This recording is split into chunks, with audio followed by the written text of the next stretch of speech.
لە بەردەم کەناڵی ئاسمانی پەیام گرتبوونەوەیەکی جەماوەری بۆ دەربڕینی پشتیوانی خۆشەویستی بۆ پێغەمبەری ئیسلام و سەروەری مرۆڤاتی درودی خوای لەسەر بێت بەڕێوە دەچێت و بڕیاری شەگرتبوونەوەکە کاتژمێر دوانیەوەڕێی ڕۆژی دووشەممە دەست پێ بکات. بەڕێوەبەری تۆڕی میدیایی کۆمەڵ دەڵێت ئەوان تەنها ئەرکی ئامادەکاریەکانیان لە ئەستۆ گرتووە و موسڵمانان خۆیان خاوەنی گرتبوونەوەکە دەبن و پەیوەندی بە حیزبەوە نییە.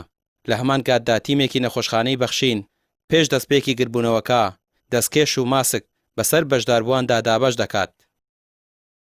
سەرەتا من داواکارم هاوڵاتیان بە جیاوازی چین و توێژەکانەوە بەشدار بن لە گرتبوونەوەکە. گرتبوونەوەیەکی سیاسی نییە، بانگەشەیەکی حیزبی نییە بۆ هەڵبژاردن و بۆ هەر بابەت و مەبەستێکی کە دەربڕینی خۆشەویستی بۆ پێغەمبەری خوا عەلەیهی سەڵات وەسەلام ئەرکی سەرشانی هەر تاکێکی موسڵمانە بە ژن و بە پیا و بە جیاوازی چین و توێژەکانەوە کە هەوڵمان داوە لە ڕێگەی نەخۆشخانەی بەخشینەوە تیمی پزیشکی بێت و ماسک و دەستکێش دابەش بکرێ، بەڵام داواکارین هاوڵاتیان بۆ لە پێناوی سەلامەتی خۆیانە ئەوەندەی پێیان دەکرێ ڕێکارە تەندروستیەکان و ڕێنمایە تەندروستیەکان جێبەجێ بکەن.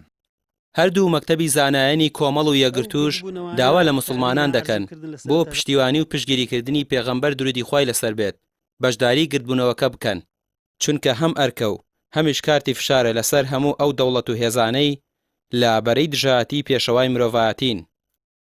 بە ناوی ناوەندی زانایانی کۆمەڵی ئیسلامیەوە داوا لەسەر جەم چین و توێژەکان دەکەین، بە تایبەتی مامۆستایانی ئاینی بەڕێز کە سبەینێ کە ڕۆژی دووشەممەیە و ڕۆژی لەدایکبوونی پێغەمبەرە صلی الله علیه وسلم ئامادە بن لە بەردەم پەیامە وەفایەک بۆ پێغەمبەری خوا صلی الله علیه وسلم، خۆشەویستی دەربڕینێک بۆ پێغەمبەری خوا صلی الله علیه وسلم، وەڵامدانەوەیەکی ئەو بێڕێزیانەی کە ئەکرێ بەرامبەر بە پێغەمبەری خوا صلی الله علیه وسلم سەرجەم موسڵمانان بە تایبەتی لە وڵاتێکی وەکو فەڕەنسا کە ئێستا کاریکاتێر دروست دەکرێ و بێڕێزی دەکرێ بە پێغەمبەر و سەرجەم موسڵمانان.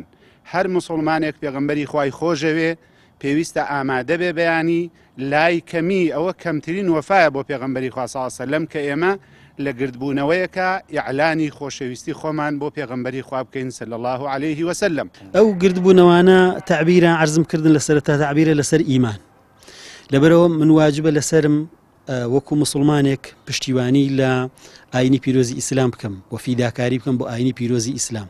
ئەو پشتیوانیە بەڕێی ئێمە ئەبێ پشتیوانێکی هێمن بێ، تعبیر بێ لە دەرخستنی جوانیەکانی پێغەمبەری خوا صلی الله علیه وسلم، چونکە پێغەمبەری خوا لەو نورە زۆر پاکتر و بێگرتر و جوانتر و شیرینترە.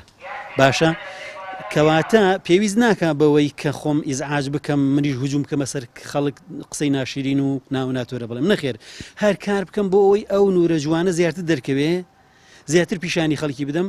ئەمە گەورەترین پشتیوانی. ئەمە یەک. دوو هەم ئێمە لەگەڵ ئەوە بووین هەر لە سەرەتاوە کە بایکۆتی کاڵای فەڕەنسی بکرێت، چونکە کافر هەمیشە لەوە زۆرە ترسێک کە مەوزوعی مادیاتی بکوێتە خەتەرەوە. ئەوە یەکێکە لە هەنگاوە گرنگەکان بەڕێی ئێمە کە وەکو موسڵمان هەمومان بایکۆتی کاڵای فەڕەنسی بکەین. تا ئێستا لە چەند شار و شارۆچکەیەکی دیکەی هەرێمی کوردستان گرتبوونەوەی فراوان بۆ دەربڕینی پاڵپشتی و خۆشەویستی بۆ پێغەمبەری پێشەوا بەڕێوە چووە و بە بڕوای زانایانی ئاینیش پێویستە هەموو موسڵمانێک بەشداری گرتبوونەوەکان بکات و پشتگیری خۆی بۆ پێغەمبەر درودی خوای لەسەر بێت دووپات بکاتەوە. ڕامیا ڕۆسمان، کەناڵی پەیام، سلێمانی.